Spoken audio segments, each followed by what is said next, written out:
Okay, welcome everybody to the Monday, March 17th Select Board meeting. Will you join me in saying the pledge? Pledge allegiance to the flag of the United States of America, to the republic which stands one nation under God, indivisible, with liberty and justice for all.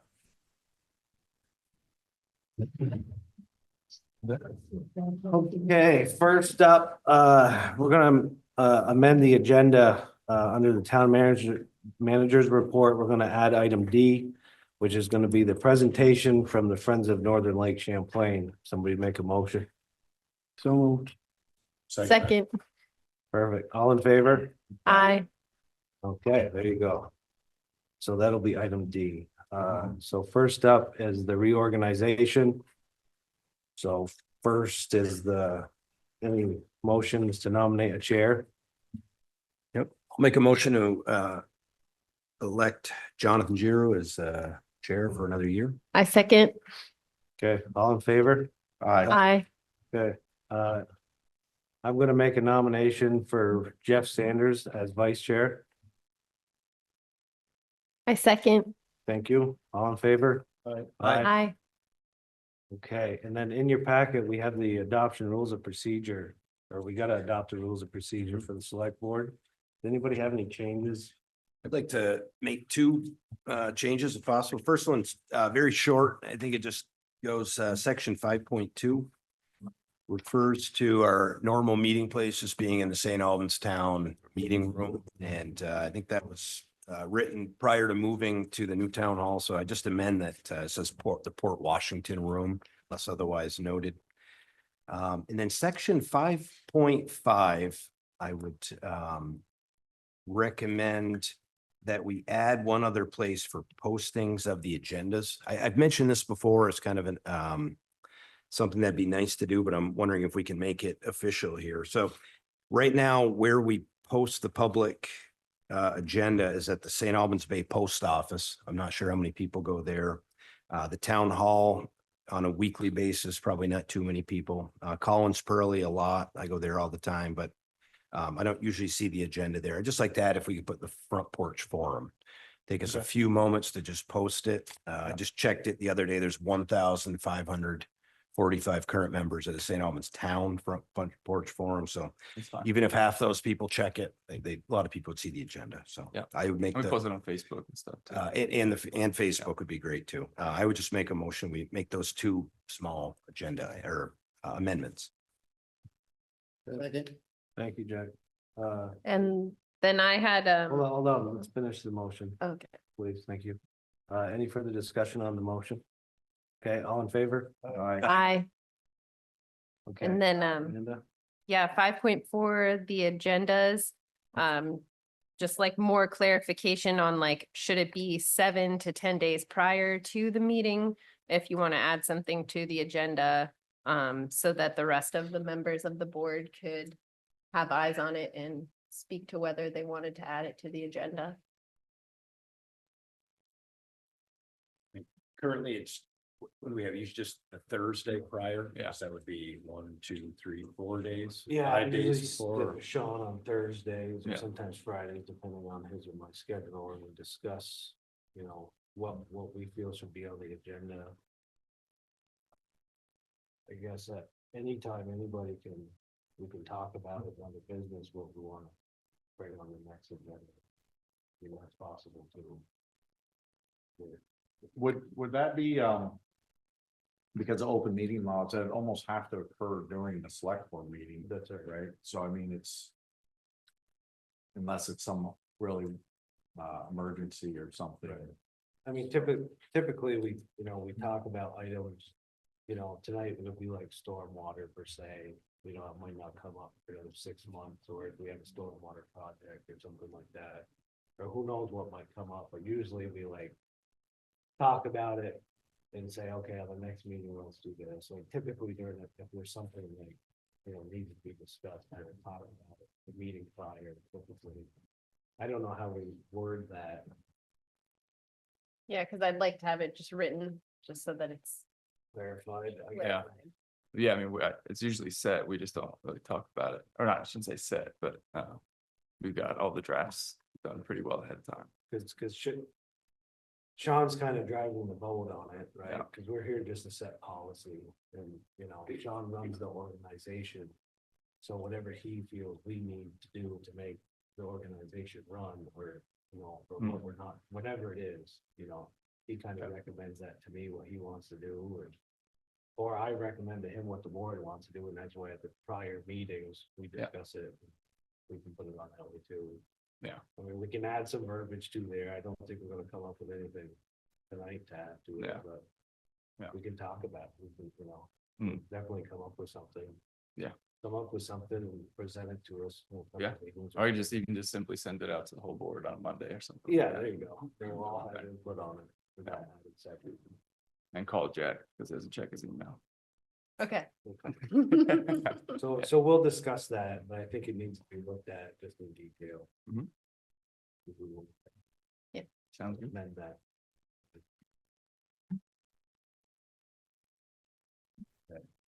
So right now, no motion to change anything, just leave it as it is. We don't know what we're we don't know what we're at, like, we gotta, Yeah, I'm just reading it. It says members who wish an issue to be added to the agenda shall notify the chair or manager. It just seems like in general that would work, right? That verbiage. we'll, Yeah. Sean's gonna look at it, Yeah, and then we'll if anything. send us all an email, we'll Internal. compile everything, and Yeah. we'll come up with a change if need be, okay? Perfect. Okay, up next are the warrants, and Brian. Well, I think we need to accept the changes. Oh, okay. Or not just accept the changes, but accept. Well, we made the document. motion for the changes now. Would somebody make a motion to accept the rules of procedure? Thank you. Second. Okay, all in favor? Aye. Perfect. Okay, now we're on, Perfect. now you have the general fund warrant. General fund warrant, all right. General fund warrant dated March 14th, 2025. Total amount is $77,242.09.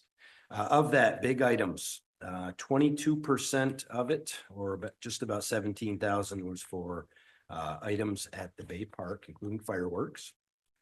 The other large one, which pops up every time here, 42% of that, or almost $33,000 is just for insurance.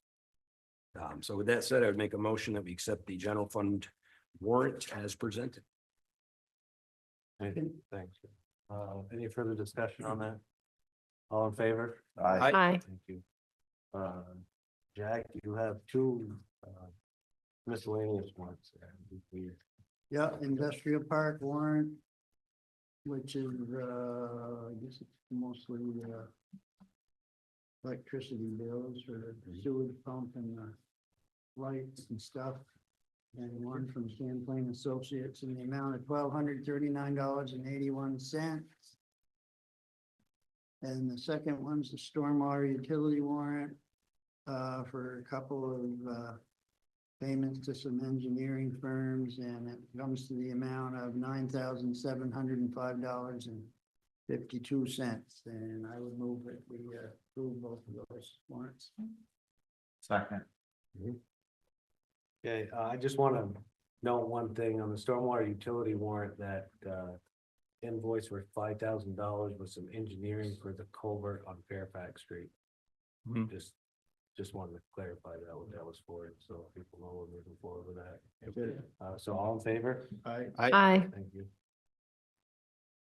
And Jeff, you have the payroll warrants. Yep, so I have two payroll warrants. The first one is for dated March 7th of 2025.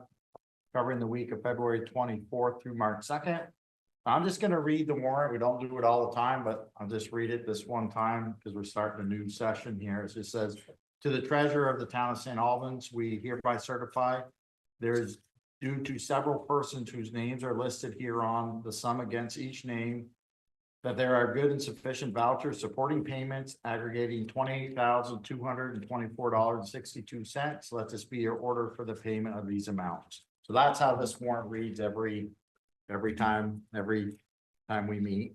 So there is one for March 7th and $28,224.62.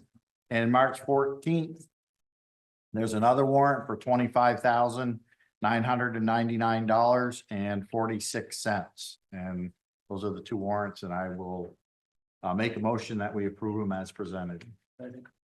Perfect. Any further discussion? Hearing none, all in favor? Aye. I, Okay, don't warrant, minutes in your packet. You have the minutes for March 3rd. Would somebody like to make a motion? I got one change, if that's all right. Just reading through, I gotta get to it, I'm sorry. Let's see. Second page. It listed myself, suggested removing nuisance number 1, the failure of the dog owner to immediately remove and dispose of dog waste. And I was not intending to suggest that we would remove number one. Nuisance number 1 should definitely be in there. Just from that. What I was saying is that I was questioning whether or not nuisance number 1 should be counted in terms of the 3 strikes, and you have to do a dog behavior class, where I was saying, I think that's Yeah. human problem, not a dog problem, Yeah. but, so if we could just change that, that's all. You can update that. Good with that? Yeah. Okay, so would somebody like to make a motion with those amendments? So moved. Yep, second. Okay, all in favor? Aye. Aye. Okay, public comment. Anybody in the audience want to come up for public comment? And how about on Zoom? Oh, perfect. Hearing none. Somebody like to make a motion to recess the select board and convene as the liquor control board? So moved. Second. All in favor, right? Aye. Okay.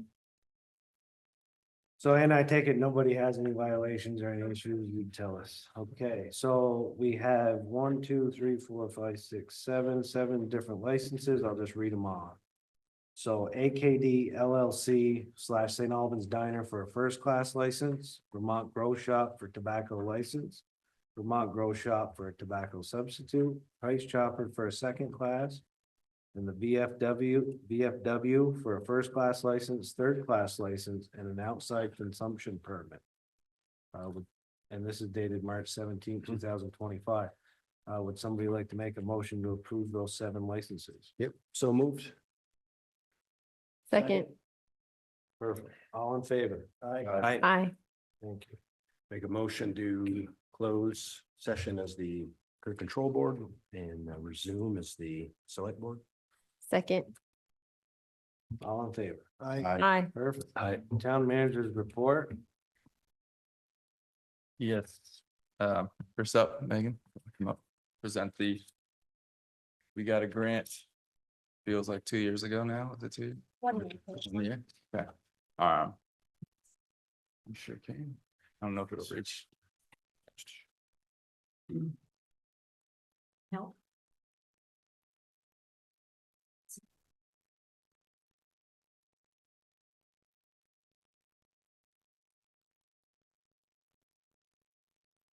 Gonna open up a presentation real fast. So I'm gonna report on Village, St. Albans Bay Village Vision Plan, which was a grant that we received from municipal planning, from the Agency of Community Development from the state of Vermont to do a master plan for the. It's not gonna. What?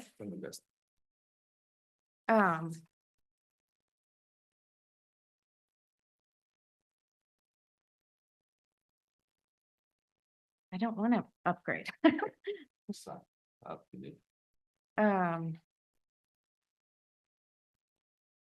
Anyways, if we need to, I will open it with Edge.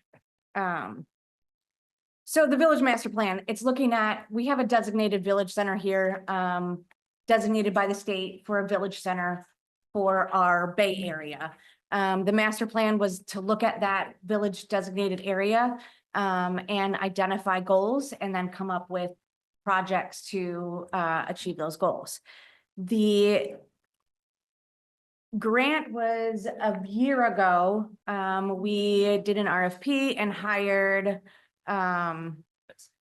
SE Group, yes, to do this. They used other sub-consultants in the meantime. But at the same time, we were working on, as you know, from a couple meetings ago, we were working on the former DPW site as well. So that's VHB and SE Group worked together kind of on that project to make sure that we didn't have contradicting ideas for that area.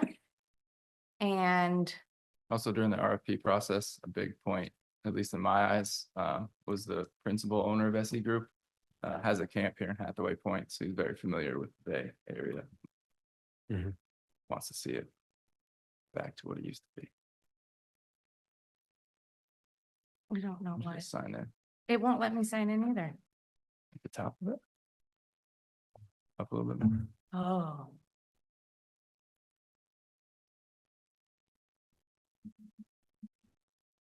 Keyboard. So I'll start real fast. The village center obviously is a core area for the town. It was where town hall has existed for forever. It is a integral part. We have the Bay Park down here. We have a beautiful bay. We have multiple businesses that really deserve the attention that we're hoping we're able to give them. With this, let's see if I can open it again. Oh my gosh. I don't understand why it wants premium. Okay, we're gonna skip the PDF for now. I'm just gonna go off of my notes. Good thing I did this.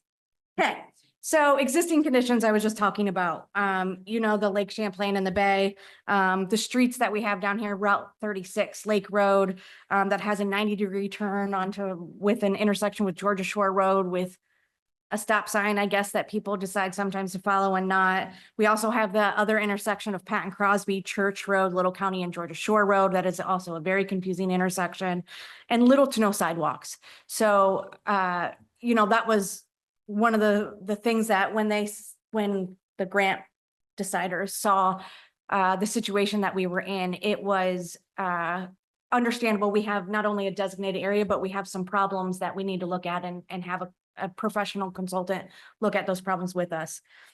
We also have lots of parks and recreation down here, a huge bay park. We have the pier that's usable certain times of the year. And we also have the marina. Then we have our buildings and the history, which is, you know, a big part of it. We have 3 primary businesses, the Bay Store, Pavilion, and the marina. We also have town halls, new and old. We have the post office down here. And then lastly, we have SOAR, the former school, but is used as an alternative school, I believe, up on McGinn Road there. To start off the project, we created a steering committee. Amanda was on that steering committee, Liz Reardon, who is a resident here in the Bay, and myself, Sean. And then the planning commission also served as a secondary steering committee to that project. We did a few different types of community engagement, which were new for us.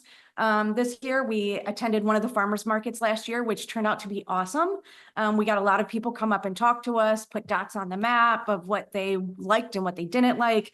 The second thing that we did that was new was a online survey. We've done, I think that might be the first one that we actually, we implemented that first. We have another project that has them as well, but that got 137 responses, which for St. Albans town is a great response. It might not sound a lot to other people, but for us, it was a great response, which led us to creating those goals. After they created the goals, which the goals were clean water, cleaner water, safe streets, sustainable economy, and then placemaking.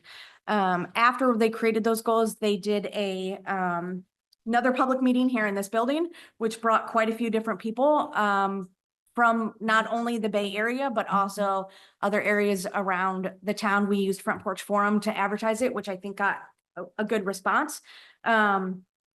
Those projects that we have coming from those 4 goals are typical of what you would see. Clean water, what's the first thing you think of? Stormwater.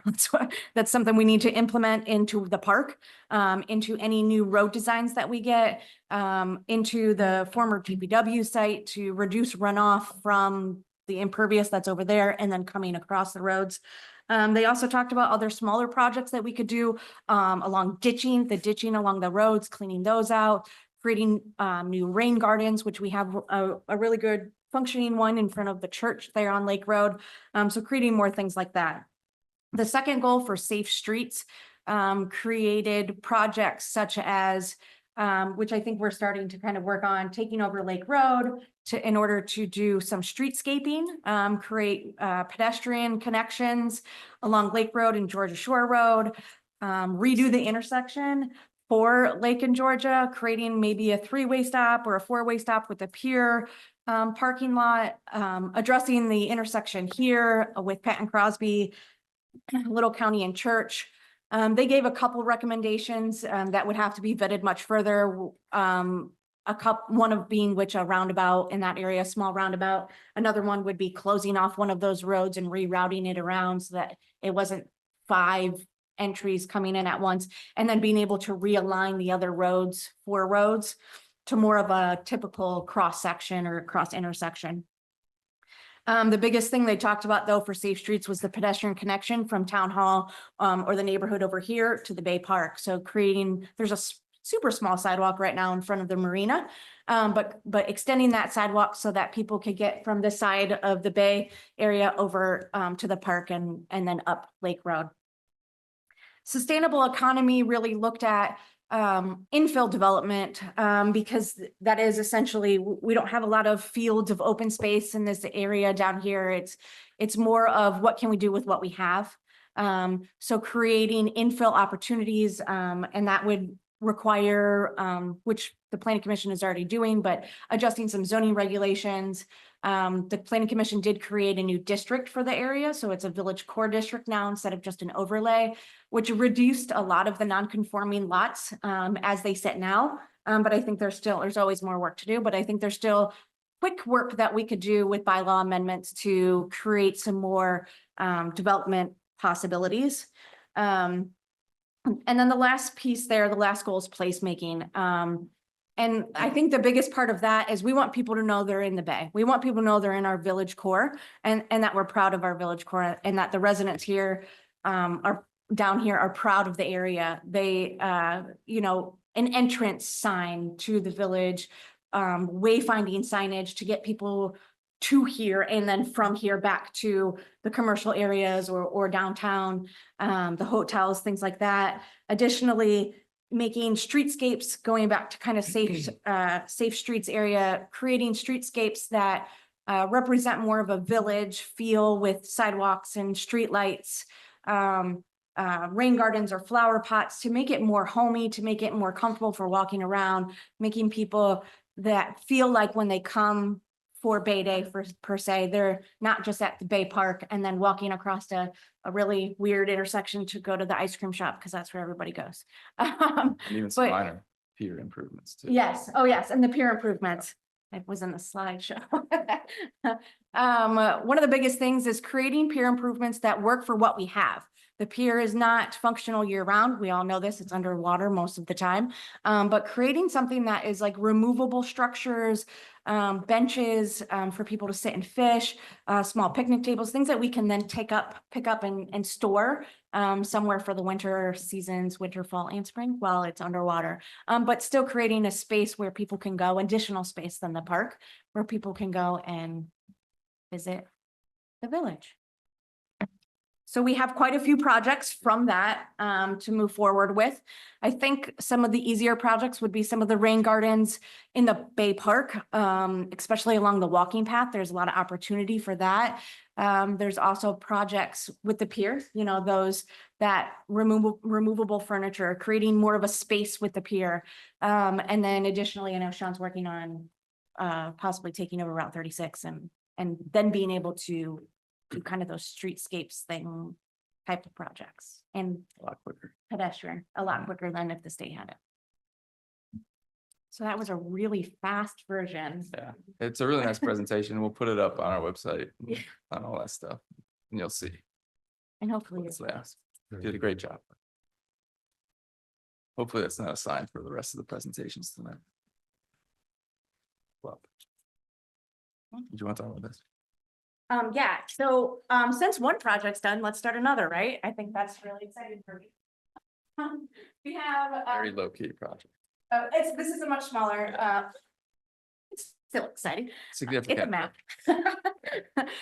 So the municipal planning grant is due March 31st. I have a resolution here if you guys see fit to apply for that grant to get an official map done for the town. What an official map does is create infrastructure outlines, essentially. So where we want roads to be, how we want them to be built, complete street type of standards, not only roads, but pedestrian infrastructure. So shared use paths, bicycle lanes, sidewalks, future sidewalks, water and wastewater easements, any sort of parks, any sort of public infrastructure. This official map would identify where the town would like to see them, how we would like to see them. And So where they currently are. also where they currently are and where we're lacking connection. That's the biggest thing I think that we've seen from DPW is plowing is very difficult because roads don't connect. So identifying projects like that, and then creating an official map for property owners to follow or developers to follow.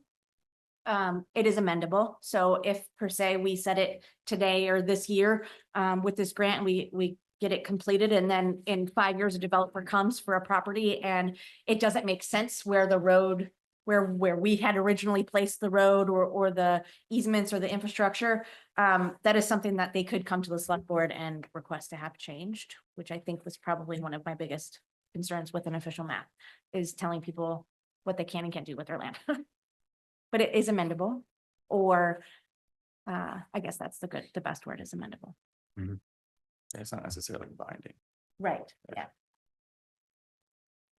So I have the resolution for signatures that I will give to Jonathan.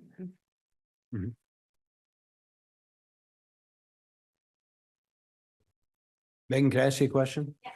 I don't even know if this is, remember, it's like phased out now. A lot of towns who have TIF districts, right, are kind of finishing them up. Is that something that is still available? If so, is that something that not available anymore? Not my discussions with the state.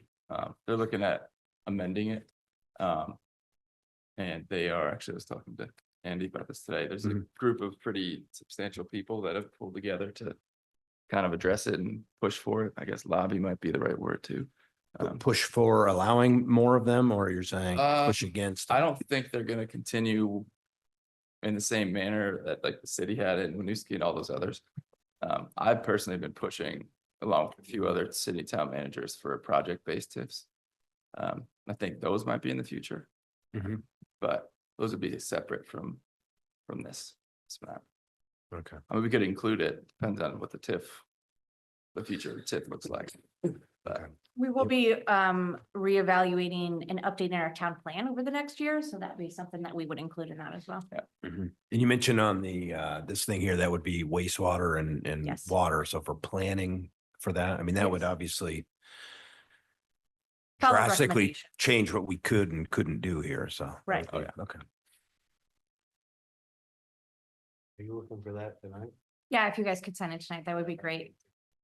Like, this is the first I've seen this.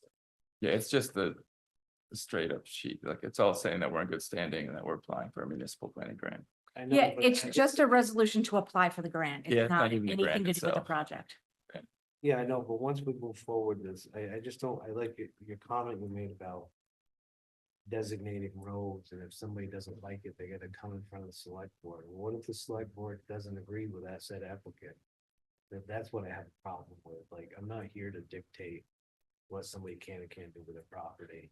Like, That's why I said it's not binding. I realize that, but when you put it out there like that, like, I need more time with it. That's fine. If we don't send it tonight, we won't apply for the grant this year because you guys don't meet again before the deadline for the grant. We could gather the signature. Hmm? We could gather the signature. Probably, yeah, I think that would work if it's not, We can figure it out.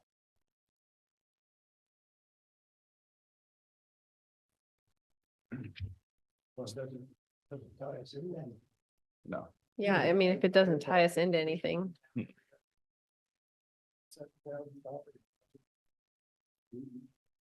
When we find out if we got approved for the grant, that'd be soon. Yeah, of early fall, late summer is when we would be notified. Who makes the map, who does the mapping? We would have hire a Yeah, consultant. to be do it. another RFP we could consult on. So the official map is technically part of the Unified Development Bylaws. There's only a handful of communities that have this official map. Fairfax is one of them, Williston, Berlin, South Burlington, Heinsberg, strange enough. And one of the things that I did see, which would relate back to what Jonathan is concerned about, is in the Unified Development Bylaws, you can set up regulations in there to amend that map. And that could be coming to you guys. Typically, it's the select board that would approve that. But we could set up regulations that would be minor amendment type of levels that the DRB could do if there was, along with site plan approval, it would go along with those types of approvals to not, I guess, slow down a situation, a project. So I guess like my thought is I don't, if the town wants to do a pie in the sky. If I envision it, it's like what you would do if there were no this is the pitch, this is the utopian. Yes. This is where the stormwater stuff's gonna be, this. Yes. As long as, like, I don't have a problem with drawing out the dream. Mhm. The issue becomes if that gets conveyed as, this is the rules of how we're gonna move forward. Right, which is a common misconception about those official maps. So like, it would have to be pretty clear on the map that there's nothing about this that's for, it need to be conveyed that this is our goal, this is not. And I understand the only way you kind of reach the goal is to steer people in that direction, but that's where it gets kind of dicey.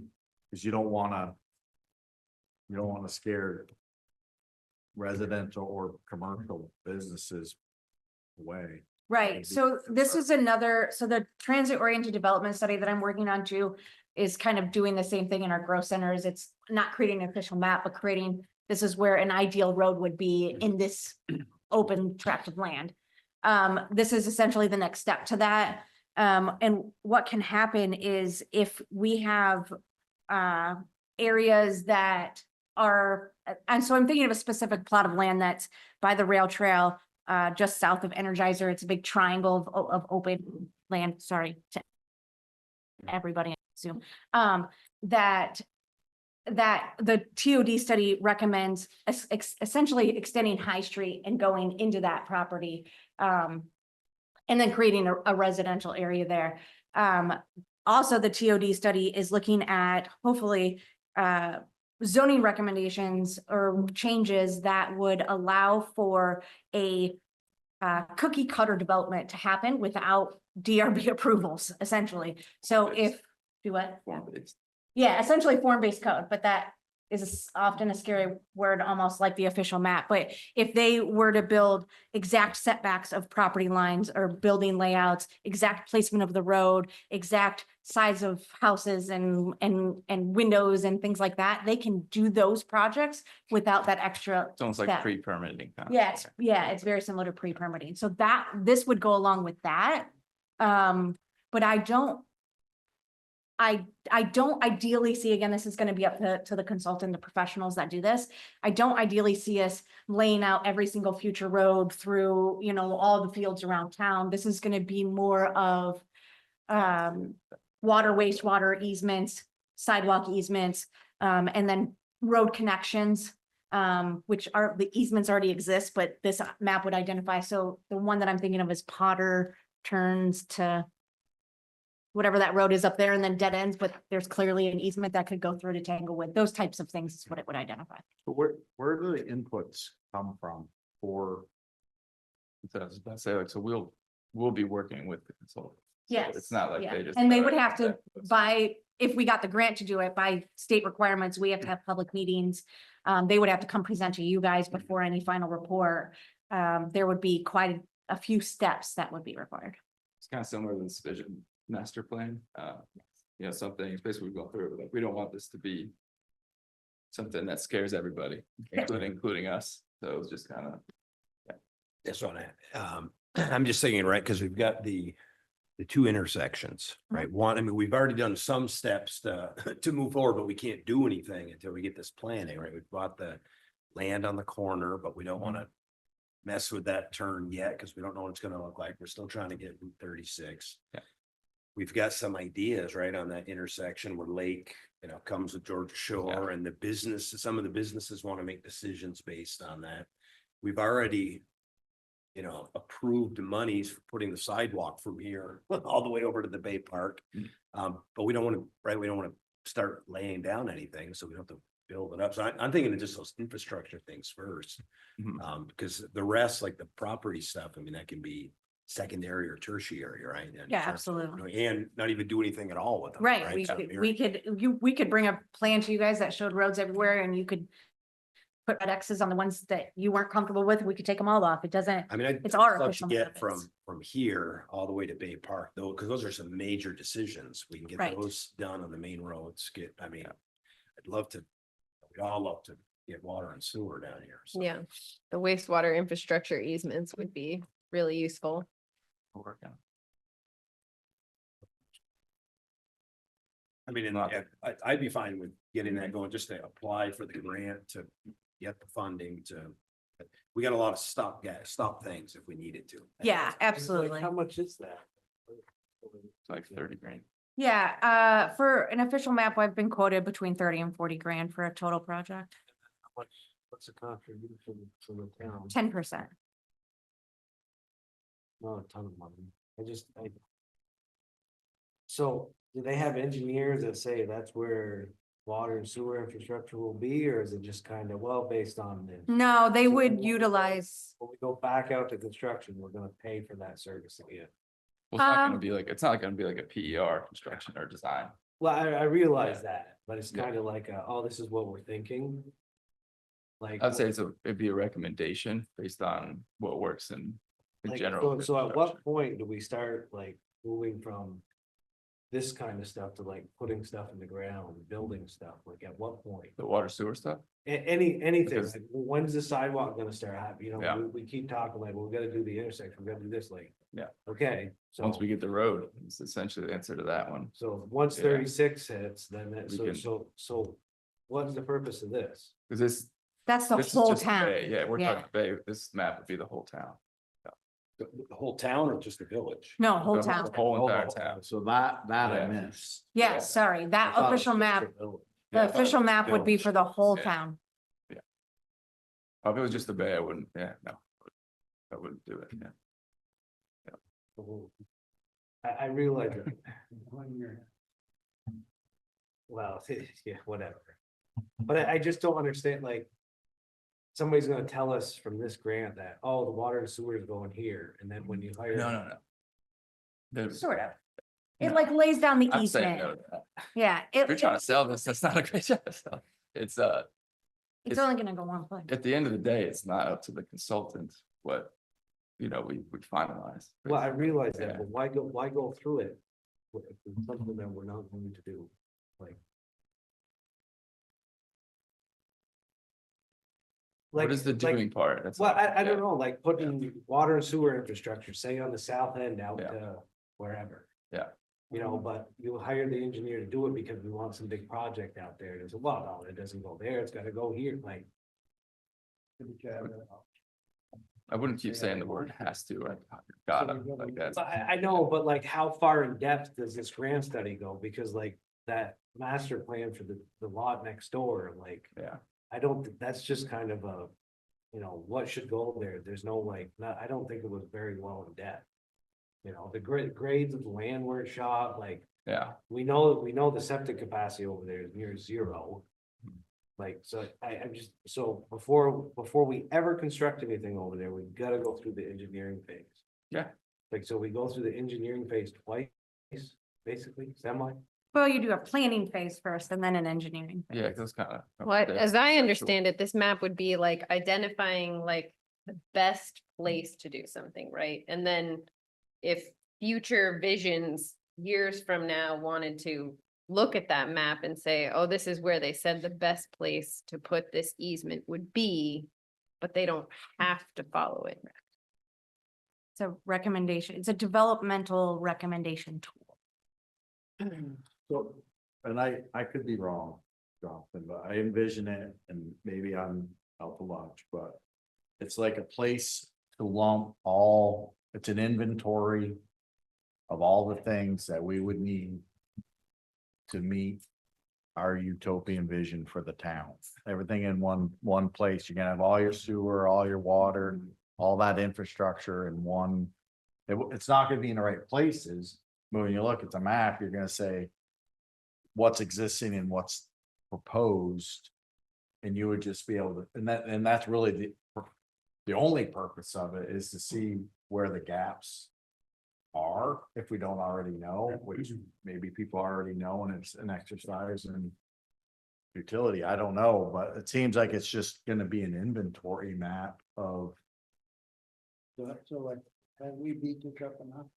Can I make a motion? And So there's gonna be no motion made because it's not on the agenda. Oh, okay. So, Figure it out. well, I'm not gonna sign it. I'll think about it. I'm not gonna do it tonight. It should have been at least on the agenda. Ask one more question. Do we have anything? Do we have anything, has the town ever done anything like that before? Do we have something from like 1980 or something? Not to my knowledge, no. Just curious. Thank you. I guess my question, one more, not to go too far with it, but how is that different than the plan? An official map is like a development tool, so if a person wanted to develop their lot and we had a road placed on that on the official map.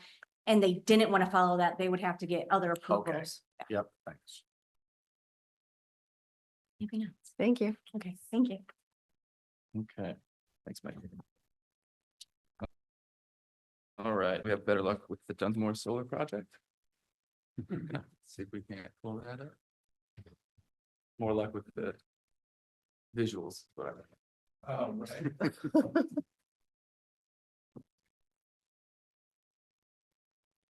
Okay, so it's just the file that was broken. Welcome. Thank you. Good evening. Hi, My name is Jake Clark. I'm with Encore Renewable Energy. With me is my colleague Tegan Koffler. We've got a brief slide deck and then I'll take questions. Does that sound good to you all? Can I just say, just because my Google Maps up, what's the like address of Dunsmore? 2462 Dunsmore Road. Thank you. All right, I'll first introduce Encore. Encore is a Burlington-based solar development company that's been active since around 2009 here in Vermont. Mhm. I was the 10th employee starting in 2019, now almost up to 50. The vast majority are based in the greater Burlington, Chittenden area, Chittenden County area. The solar project, it's almost a 5 megawatt project. Consists of 12,000 solar modules across almost 30 acres of this. What's being, the existing use is growing crops for a dairy operation. There's a fence around the project. Will interconnect to Green Mountain Power's existing distribution grid along the road. There are 2 transformers that will be sort of centrally located, right? Or they in the eastern, anyways, two transformers. And the racking that we're proposing for this project is called single axis trackers.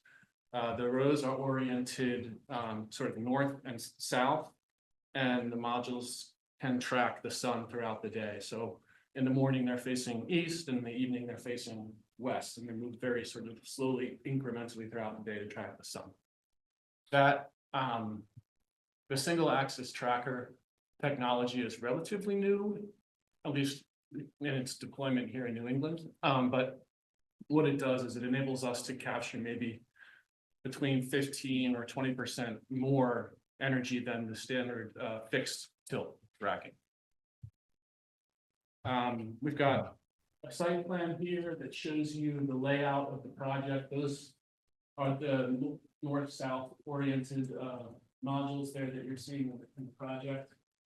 You know, we'll have to improve the existing farm road that comes in from the east off of Dunsmore Road.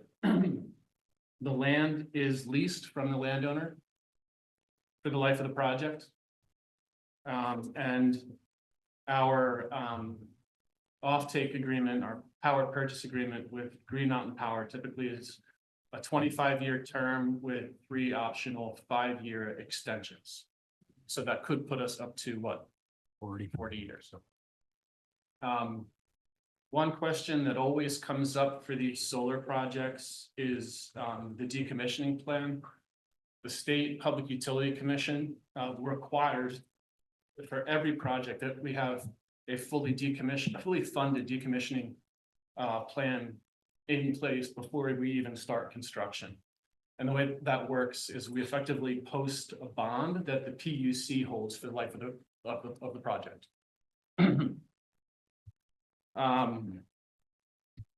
So like sort of where are we in the process? The prime permit that we need from the State Public Utility Commission is called a Certificate of Public Good.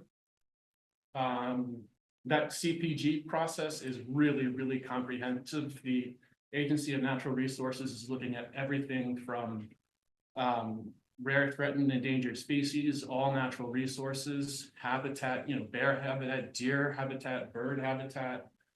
The Agency of Agriculture is also a statutory party that they're looking at any impacts on the prime ag soils. The Division of Historic Preservation is also a party to look at whether there are any historic sites present in this open field. And the Department of Public Service is a statutory party. They're effectively the ratepayer advocate. So the PUC is looking at all those natural resources, the interconnection, system stability and reliability.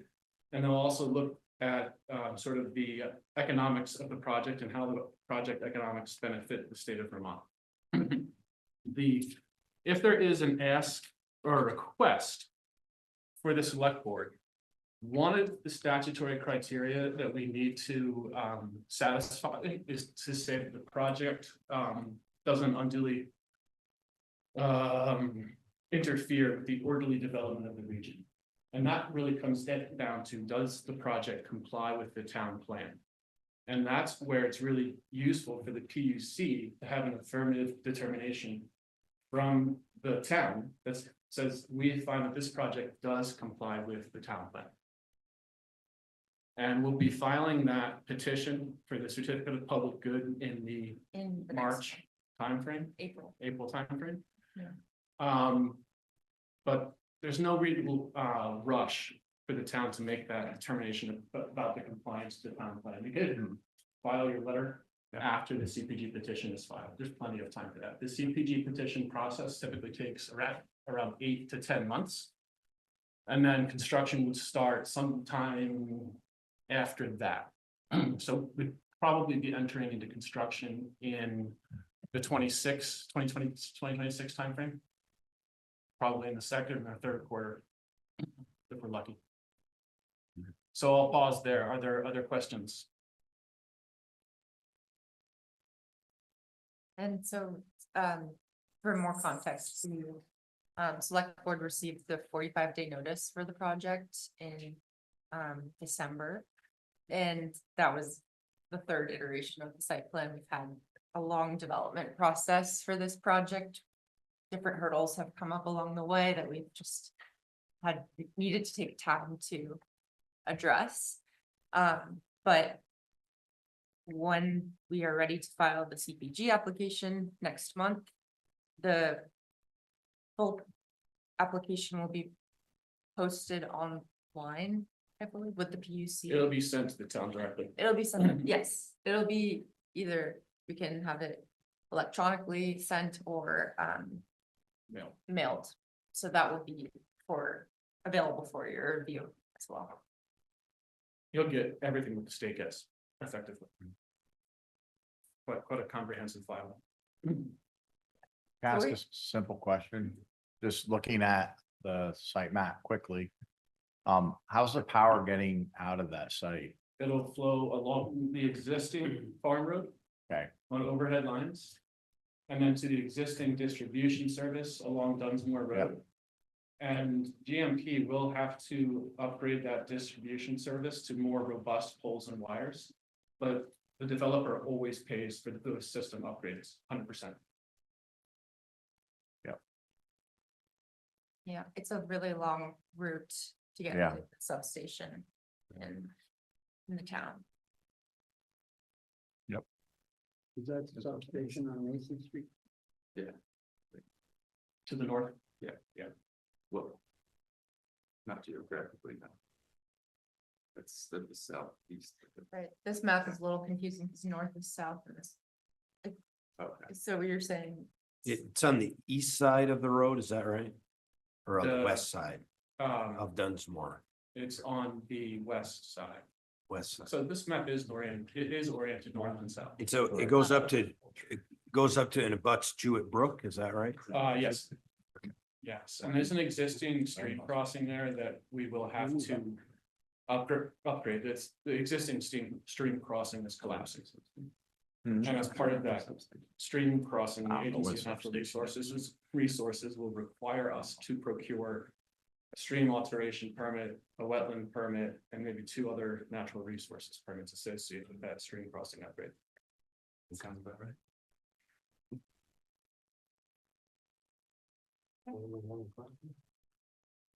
you're not leaving the old culvert in? You're gonna let you That do culvert is a fuel tank that's been cut in It half. is, yeah. We're taking that out. That's what's collapsing. You need a permit for that, Oh, yeah. Question for Jonathan or Sean, so how do we determine if it's goes with our town plan or does not? Is there something where we're gonna look at that and see? I mean, Megan was just here talking about, it's almost time to Yeah, review and renew and all that, so obviously this needs to be done before we get that finalized, so how do we check to make sure it's it would just be a What's that matter of process? reviewing it. If I may, that question is often directed to the town's planning commission, because they're the owner of the town plan. Mhm. So we can Yeah. also present the project to the planning commission if that would be beneficial. Yeah, I think that'd be great. We ended up getting directed to the select board because the planning commission was quite busy and Right, said that the select board would be making the ultimate decision on Mm. whether this project complies and making that recommendation, so. Yeah. We've got other solar in town. So I can't imagine that. Well, I think it's just all ag down there. anyway. yeah, Yeah. Yeah, so I couldn't figure out which farm field it was in, but yeah. plenty. but we do intend to establish a permanent cover crop, effectively hay, and then have sheep graze the site underneath the fence. Oh, yeah. Is that like the first in the state or is there more? There's a few others. Is there? Yeah, we're currently grazing sheep on one site in South Royalton and another in Essex. Yeah, and there's a farmer out of Middlebury who's a founding member of the American Solar Grazing Association, and we're working very closely with them. The whole association. Yeah. The sheep are raised for meat, not for textile. For what it's worth. Will this conform to this RPC's regional energy plan? Yes, and one of the studies that we will conduct and provide to both the state and to the city or to the town is an assessment from our side. We'll hire a landscape architect who's also like a land use planning professional, Mike Bush, or P.E.G. Associates in Burlington. And he'll assess the sort of the project's compliance with the town plan in that report, which will be delivered to you. And we've presented the project to the Regional Planning Commission in January, and they said they will respond to the project once the petition's filed. And what the way that this typically goes is, because the town is sort of a constituent and a member of the RPC. The RPC will effectively conclude whichever way the town concludes. Hopefully. Generally, most of the Yeah, time. generally. Yeah. I was on the RPC. Okay. Oh, have you ever thought in this project, given what amount of electricity you're producing on battery storage? Yeah, I have developed 2 battery projects in Vermont. One's in Royalton, one's in Middlebury. And we'd like to put a battery on this site to help shift the, the energy of the sun into the peak hours, which are more generally when the sun has set in the evening. That battery project would be sort of, from a permitting standpoint, would be a separate project on the same site. And the reason I'm not really talking about it here tonight is we don't yet have an agreement with Green Mountain Power for them to sort of have that battery project on their system. We hope to be in agreement with them soon. It's their policy. Right. And those batteries just look like large storage containers. They're like, No, I think it's a great idea. Just because of sunlight evenings. right, And the capacity of the Green Mountain Power to the distribution center, there is enough room in there for more electricity. yes. That's sort of the starting point for every solar project is we look at whether there is capacity on the lines and on that substation. And if the answer is yes, then we file an interconnection study, and then we pay for a system impact study, and then we pay for a feasibility study, and then we pay for a facility study. And all of that is us working with Green Mountain Power to figure out how to safely interconnect the project to their grid.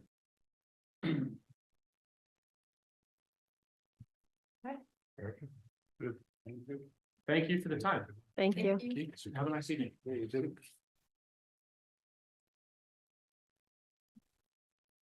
You want to do the ordinance last? Yeah, we can. Okay. For anybody with our increases.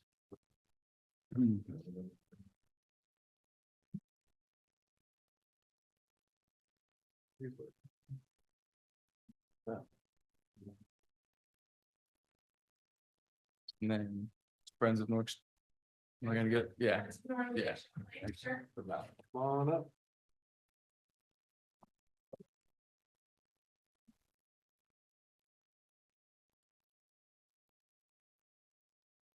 All right. Good evening, everybody. Thanks for having us here. We were invited by Amanda to come and talk about Friends of Northern Lake Champlain, our work in the area, and to basically introduce ourselves. Josh and I'm Bridget Butler. I'm the new executive director for Friends of Northern Lake Champlain. Our nonprofit group has been functioning for the past 6 years or so without full-time staff. And so you're seeing 2 full-time staff now dedicated to the work in the region. So I oversee the organization right now, and Josh Serpy is our new project manager. He's been with us for about 6 months. So he helps to identify and manage water quality projects that we work on in the region. How are we doing, Sean? It's not gonna happen. It's not? What if I give you a thumb drive? Yeah, try that. Okay. I had it on my thumb drive, but then it just reset. Having the good old paper days. Just, right, just a printout will be good. Oh, they're gonna do the same thing. It doesn't like that. No, it's not doing it. What if you reboot? We already did that one. I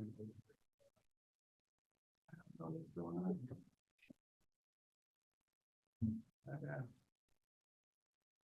I might have to go print it out. Okay. Something, Sean, too, that you could just email to us? Yeah. Yeah, I can, it's very simple, and introductory, and I can go from my notes with it. So the, Well, I was saying if you could email it to me right now. right now, oh, It could, Probably that's what I was asking. Yeah. If that's not possible, Okay. that's okay. Or I could just run. Or How just big to is any it? of us and we can email it to each other. I don't have my email on this computer, Gotcha. It's okay. but It's all right, Bridget, if you can. Yeah, You just I- email it. It doesn't afterward. have a lot of, we hope to bring a project to you with more detail at some Sure, point in okay. time. But this is just an introduction and I can send it all to you later. So Friends of Northern Lake Champlain is an organization that's been around for 20 years. Our focus is on non-regulatory water quality projects. And so what that means is we're really looking for folks who want to volunteer to have projects implemented either on their property or within the town. We work with landowners, farmers, municipalities, shoreline landowners, folks who own land along streams. And we really focus on reducing the amount of phosphorus that is going into the lake.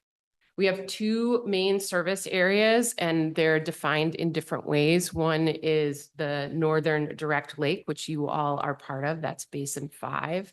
And then we also serve Basin 6, which is the core where the Missisquoi River comes down through our region. So that northwestern corner of the state is our focus. One of the ways that we leverage our work is by partnering with a number of other organizations in the region, including the Regional Planning Commission, the Franklin County Natural Resource Conservation District, and other groups like ours, like Missisquoi River Basin Association, or the Franklin Watershed Committee.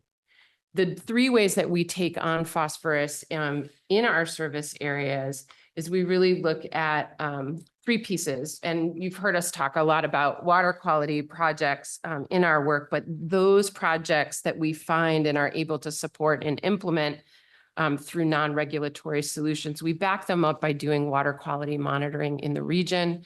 And then also engaging in community programs that help bring folks into better understanding about how phosphorus is affecting the lake. Some of the ways that we are interested in partnering with the municipality. One is already happening. We work very closely with Dave Allerton on the regional stormwater education program that is also co-led by the Northwest Regional Planning Commission. We're offering a series of webinars. Hopefully some of you have been to those. We have one coming up next week on rain gardens. I wish the woman who is sitting here before, her name is Megan? Megan, yeah. Yeah. So Josh is going to be giving a presentation on rain gardens. And we have a final one that's coming up on green stormwater infrastructure. We're also doing stream cleanups as we have for the past 5 or 6 years in the area. And we look to the town for some recommendations on where we could hold those. And then finally, we're very excited that part of the RSEP program this year will be bringing back the storytelling event down at the Bay Park. So we'll be hosting Tales of the Watershed in July and inviting folks to share their connection with the watershed. The other ways that we're serving the area currently include, we have positions on the Direct Lake Basin Water Quality Council for Basin 5. So we have 2 representatives that sit on that board, and that group looks at water quality projects that can be funded by the state through formula grants, where we're specifically looking at the amount of phosphorus that can be kept on the land and kept out of the lake. We also have free programs, including Lakewise and Streamwise consultations that we can offer your community members. Those are folks that are living along the shoreline or have a body of water like Jewett Brook running through their property. It's a free, again, non-regulatory offering where we come out and we assess the landscape, give recommendations in a report, and ultimately we can also help source funding for any larger projects that might be out of the scope of what the landowner can handle. Similarly, we're really excited to be bringing a proposal to the Basin 5 Water Quality Council actually this week. We're looking for funding along with our consultants to look at potential water quality projects in the St. Albans Bay area. And this stage in project work is called project development. So this preliminary ask for funding will help us look at previously identified projects through some of the work that you have done, maybe even through the visioning work that you all have done here in the village area, as well as looking for new projects. And those that work will be done in conjunction with Watershed Consulting Associates. They're an engineering firm that we work with. The whole idea here is to pull a small set of projects together that we could propose to move forward with design and implementation, or coming out of this could be an idea for a larger scope of work, like a full shoreline assessment, which we've done for the towns of Georgia, Swanton and Highgate, or an even broader project that would look throughout the watershed, which is funded by the state. These are called Lake Watershed Action Plans. And even though we're not going to do an action plan for the entire Lake Champlain, what organizations are starting to do are action plans for bays. So we have a partner, the Grand Isle County Conservation District, that has completed a Lake Watershed Action Plan for Keeler Bay. We've been granted funding to do one for Cary and Pilots Bay in the next 2 or 3 years. And so this is something that we could look at together in the coming years if this preliminary work points to something of a larger scope, which is really exciting. And then finally, we're available to help make connections with other entities, other state agencies, our partners as well, for other non-regulatory technical services as well. And I think for us, one of the things that Josh and I really want to make sure that we're doing is staying in touch with all of you, letting you know that we're here to help with gaps in funding. Maybe that's places where you need a nonprofit as a partner. And then also hear about what your community members feel is most important. Jonathan, I've heard you say, like, landowners, and it's come up often in this, don't want to be told what to do or how to do it. What we like to do is really listen to where the landowners are at, and then look at the set of resources, whether it's partners or whether it's technical services, that we can come and provide folks who want to volunteer to do the right thing for the lake on their property. You worked with the MS4 community. Yes, so the RCEP work that we do, the Regional Stormwater Education Program work, is funded through the MS4 funding that you all receive. So that RCEP programming covers programs for both the city and the town. That's a unique thing where we're told which projects to do. Yes. So I just, Yeah, I'm and sure we're that's looking to add projects is all. right. And so I think the unique thing about what the Friends does is that we look at those voluntary ones, the non-regulatory pieces that can fill in the gaps where the regulatory pieces, which is the main focus of what you all have to kind of rise to, right? Yeah. Open to any questions, happy to send the presentation, and really looking forward to coming back and working with you all more in the future.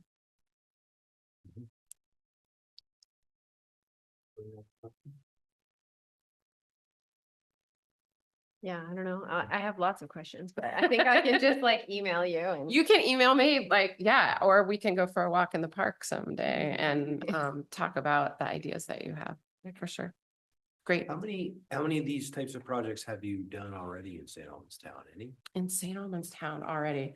I can look that up for you. I don't have that number off the top of my head. Like I said, I've been 1.5 years with FNLC, and Josh and I are still catching up with all the legacy projects that preceded us.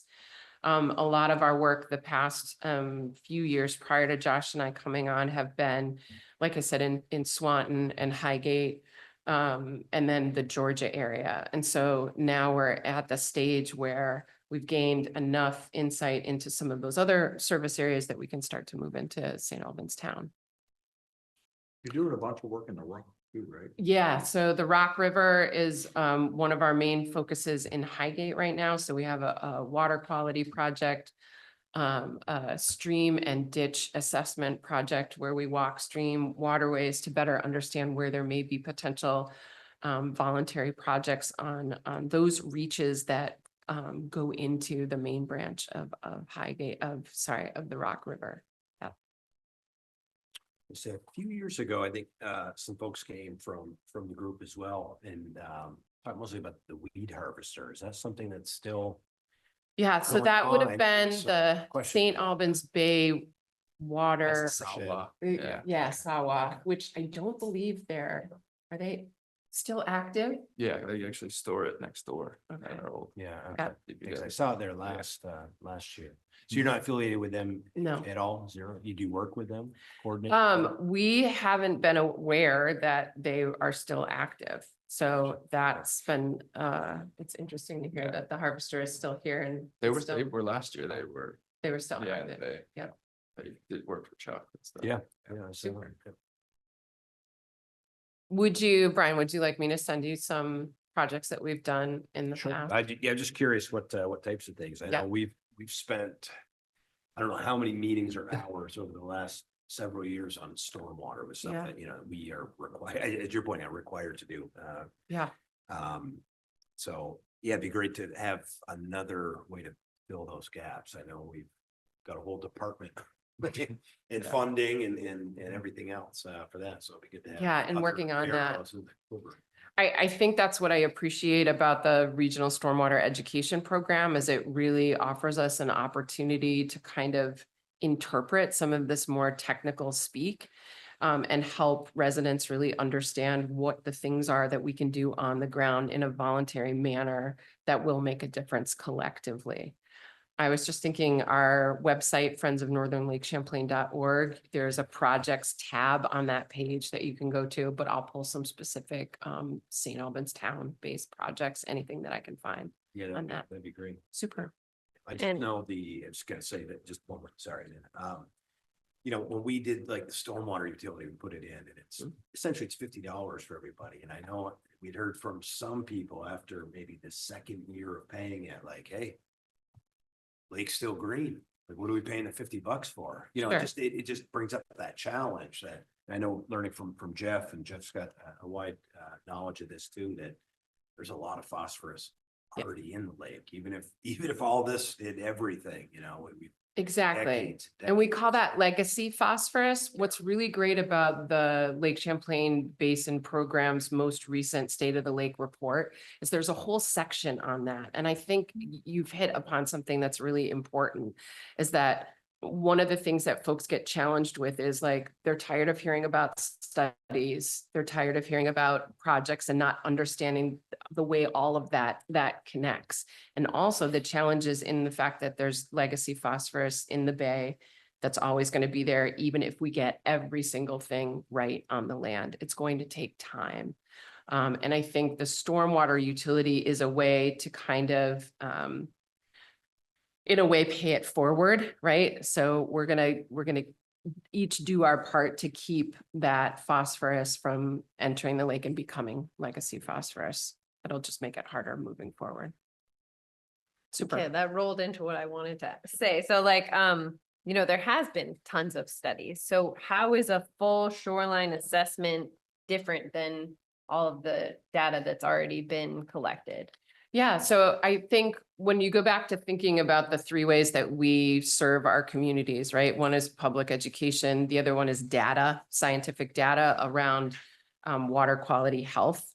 And then the third one are the projects. And what we really try to do is kind of line up where the scientific data can then back up or point us to where we can do projects.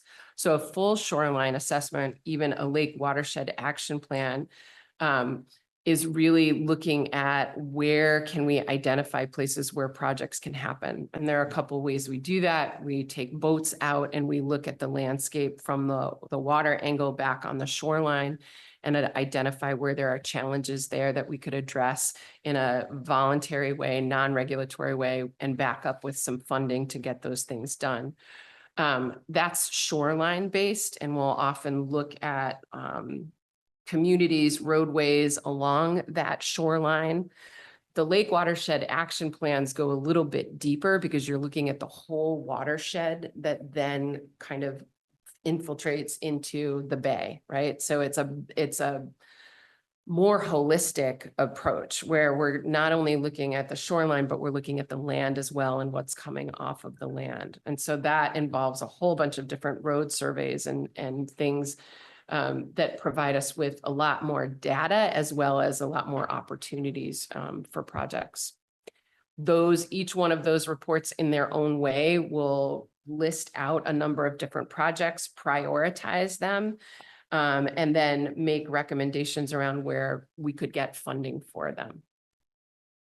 And what's the timeline on, like, So for example, a lake watershed action plan takes about 3 years to complete. So we'll be starting one for the North Hero community this year. And so this year is like the planning year, the pulling together of the team, the pulling together of community members and stakeholders. And then the second year is all the field work. And then the third year is really kind of digesting all of that field work and putting it together in a comprehensive report, bringing the community back together to look at that report and then make decisions about where to go next. So there is an action plan for this basin. A&R has 100 and something projects that they've identified. But that's getting probably fairly old now. So, I mean, it's not to say that nothing's being done. This is all being done by a whole bunch of different people. Yeah. So. And there's like the tactical basin plan for Basin 5 just was rewritten. I think I sent you a link to a copy of that. And that's what the state plans for the basin in conjunction with partners like us. Right. And so then they have specific deliverables or places where they want to focus. And then they've assigned different organizations to consider taking on that deliverable. And then helping those organizations secure funding to do that work. Quite detailed. Yeah, it is. It's a lot. Yep. Thank you. Please feel free to reach out. We're always happy to talk about any questions that you have in your community. Thanks for the invitation, Amanda. I'm sure. Flash card. Yeah. Thanks. Okay. Natural segue to public indecency ordinance. So, yeah. So this is largely mimicking an ordinance, the language from a few other Vermont localities. Swanton, Sheldon or Shelburne, Rutland, Montpelier, just a handful. That was gonna be my only question. So it's already in Vermont. It has, Mhm. it passes Vermont Yeah. Law. And all. Yeah. Okay, that was my only That's- question. I tried, there were some terms in here That was that I fun to type out. Googled and it came up, this is used in every state, I feel Yeah. like. So this is Yeah. not Vermont language, but Yeah, it's pretty much boilerplate for this. yeah, there was some grammar I didn't, or vocabulary I didn't know, but now I do. You and me both, actually. Yes.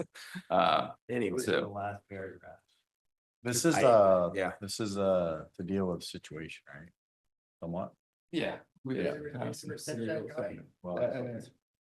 So they've been trespassed off of town property and now they're doing it My future in other properties. And the police say they have no means to do anything until we have an ordinance. Right. So, Yeah.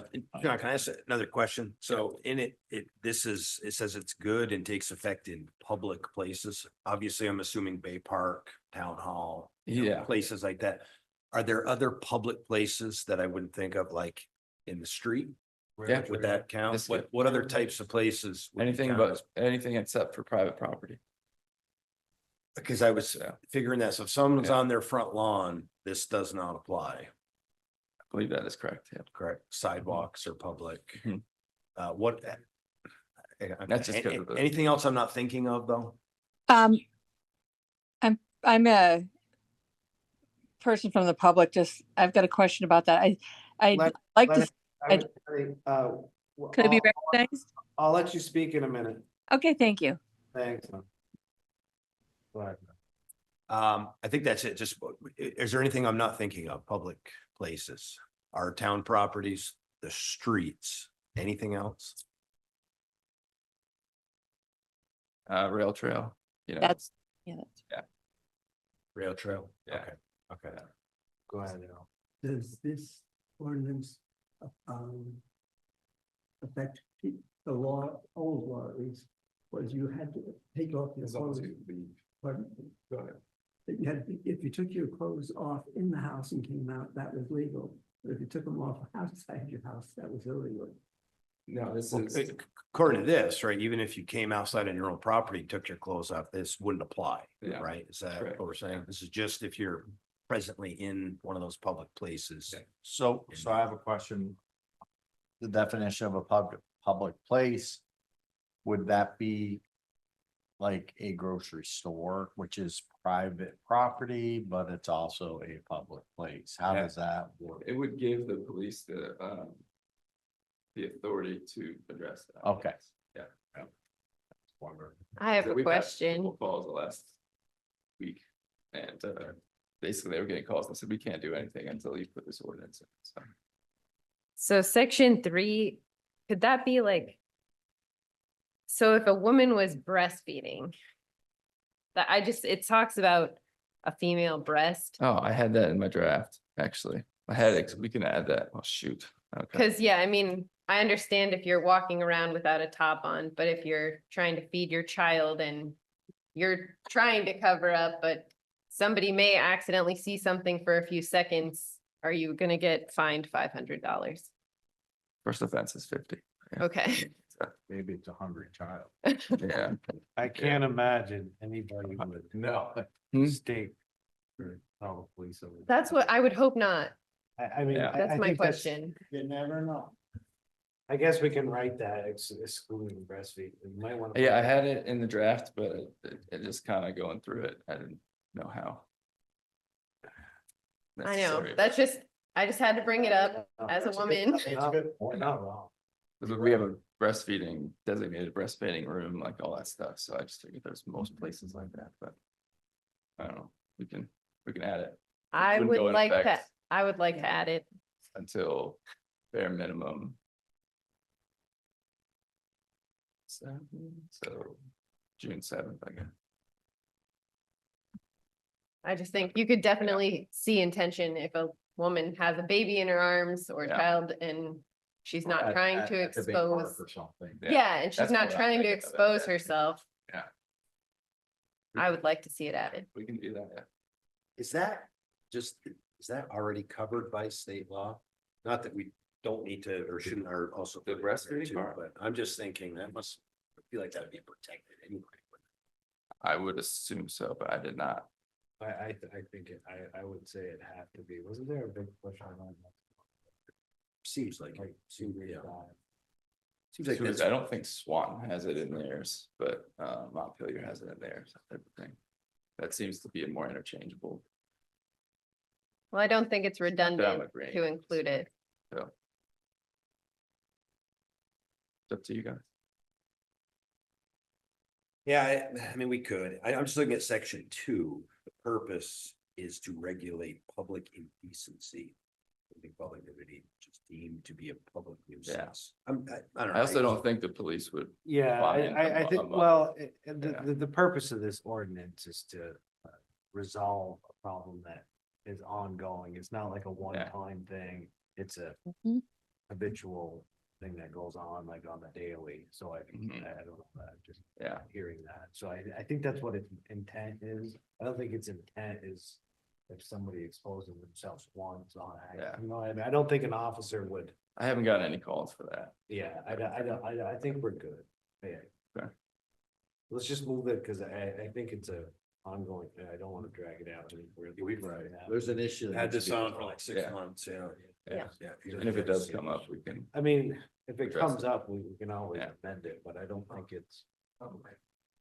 Okay, good. Okay. Thank you. So, has anybody else Thank you. any questions, comments?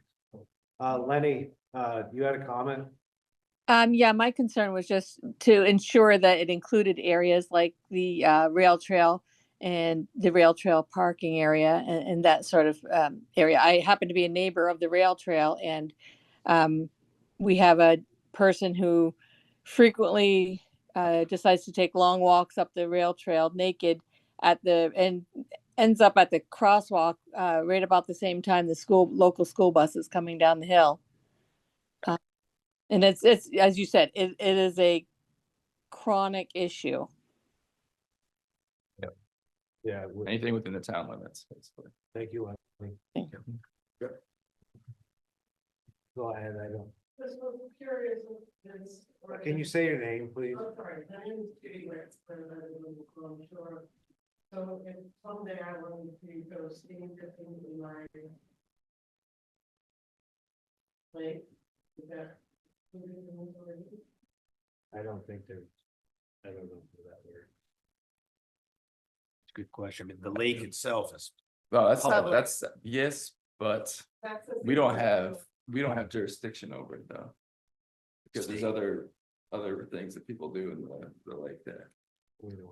Like there's no firearms in the St. Albans Bay Park, but you can have them right on them. If you're standing in the water, it's okay. yeah. So I think that would be. I think that would be. I don't want him to say it on camera, but yeah, Well, I don't think it would be covered by the, if you go. Like the water is not considered our jurisdiction. no, Yeah. No, typically it's not. Yeah. Once you're shoulder deep, it's no problem anyway. The lake's not that clean, as we already said, so. Go ahead, Amy. Andy Crossman, so we have a personal experience with the same gentleman. And it was taken care of in Fairfield and through an ordinance, and it's been successful, so. It's been also dealt with, I think, in at least 2 or 3 other towns. Yeah. So this person moved, when the ordinance passes, moves to the next town. It is effective. Yeah, are you, It's really dealing with one situation. yeah, you're not suggesting naming this after a particular person, all right? I'm just kidding. Just kidding.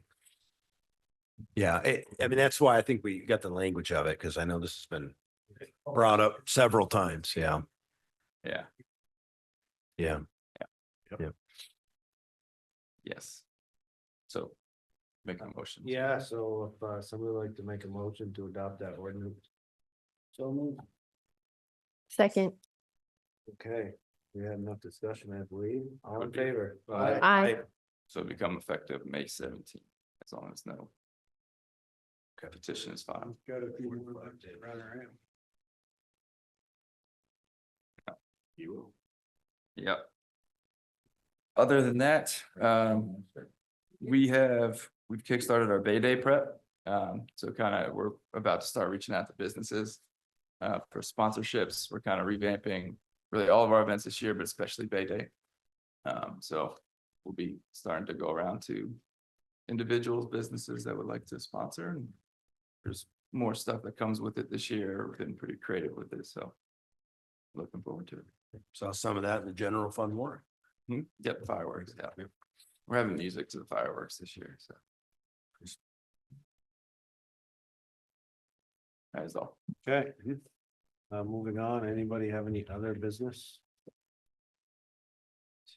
Okay, the next select board meetings are Monday, April 7th, Monday, April 21st, both starting at 6:30 PM. Do we need an executive session tonight? We do not. No. We don't. Nothing on top of my head. I think we're good. Somebody make a motion to adjourn, please. So moved. Thank you. All in favor? Aye. Aye. Aye. All right, hour and 30 minutes. Recording stopped. Thanks, Thank everybody. you, everybody.